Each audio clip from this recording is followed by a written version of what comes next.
কালো ক্যাপ পরা যাকে দেখতে পাচ্ছেন তিনি একজন জামাতের এজেন্ট। তাকে নিয়ে আসছে।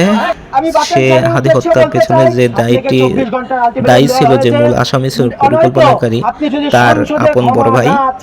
তাকে নিয়ে আসছে আন্দোলনকারীদেরকে হুমকি দেওয়ার জন্য। সে হুমকি দিচ্ছে এবং মারার হুমকি দিয়েছে আন্দোলনকারীদের। এই হলো জামাতের মূল কাজ। আপনারা যাকে দেখতে পাচ্ছেন সে একজন সন্ত্রাসী, যাকে বাংলাদেশ এখন পর্যন্ত হাদি হত্যার বিচার করা হয় নাই।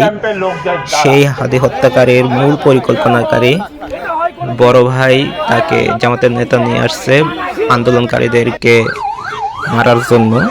আপনারা দেখতে পাচ্ছেন ভিডিওতে, আপনারা এটাও দেখতে পাচ্ছেন আন্দোলনকারীরা একটু ক্ষিপ্ত হয়ে গিয়েছে, যার কারণে প্রশাসনও সেই হত্যাকারী বড় ভাইকে এখন পর্যন্ত কিছু বলে নাই।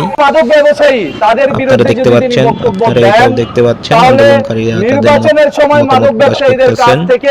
আপনাদেরকে আন্দোলনের পটভূমি এবং আন্দোলনের চিত্রটি আপনাদেরকে বিহারীদের অধিকার এবং তাদের মূল দাবিটি আপনাদের মাঝে তুলে ধরতেছি, আপনাদেরকে দেখানোর চেষ্টা করতেছি। অবশ্যই দেখতে পাচ্ছেন।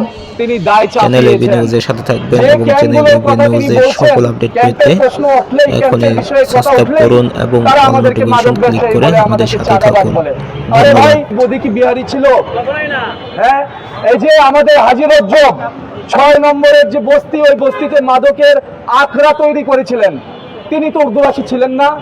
মিরপুরের 1 নম্বর মাজারে যারা মাদক ব্যবসা করে তারা তো কেউ উর্দুভাষী না, তারা তো বাঙালি। তাহলে বাঙালিদের প্রশ্ন উঠলে পুরো বাঙালি জাতিকে মাদক ব্যবসায়ী কিংবা অপরাধী বলা হয় না কেন?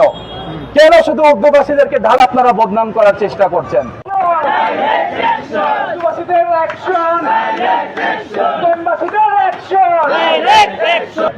এই জামাতের অপব্যাখ্যায় আমাদের পূর্বপুরুষরা, পুলিশ অলরেডি হাদি হত্যার বড় ভাইকে ধরে নিয়ে গিয়েছে। অবশ্য তার উপযুক্ত শাস্তি দাবি করতেছেন আন্দোলনকারীরা এবং তাদের যে দাবিটি আপনারা দেখতে পাচ্ছেন, অবশ্যই তাদের এই দাবিটি কতটা যুক্তিপূর্ণ তা আমি জানি না, তবে আপনারাই বলবেন। তা হাদি হত্যার মূল পরিকল্পনাকারী বড় ভাইকে নিয়ে আসলেন আন্দোলন থামাতে জামাত নেতা, সেটা আপনারা দেখতে পাচ্ছেন। পুলিশ অলরেডি তাকে ধরে নিয়ে চলে গিয়েছে, সেটাও দেখতে পেয়েছেন। অবশ্যই তারা এখন আন্দোলন করতেছেন শান্তিপূর্ণভাবে। তাদের মূল দাবিটি আপনারা শুনতে পাচ্ছেন। অবশ্যই কমেন্ট বক্সে জানাবেন তাদের দাবিটি আপনারা কতটুকু যুক্তিসঙ্গত।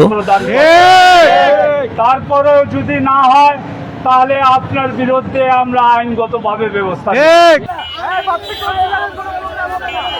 কিন্তু উনি বস্তিবাসী এবং উর্দুভাষী ক্যাম্পবাসীদের নিয়ে যেভাবে তিনি অপমানজনক, লজ্জাজনক একটি জনগোষ্ঠীকে তিনি অপমানিত করেছেন সংসদ ভবনে, সেটা এই উর্দুভাষী জনগোষ্ঠী কখনোই মেনে নেবে না। উর্দুভাষীদের যে মাদক ব্যবসায়ী এবং চাঁদাবাজ আখ্যায়িত করেছেন, আমি তার তীব্র প্রতিবাদ ও নিন্দা জানাই। আমি অতি শীঘ্রই এই বাতিন সাহেবকে তার এই কুরুচিপূর্ণ বক্তব্য মহান সংসদে প্রত্যাহার করে এই জাতির কাছে ক্ষমা চাওয়ার জন্য আহ্বান জানাচ্ছি।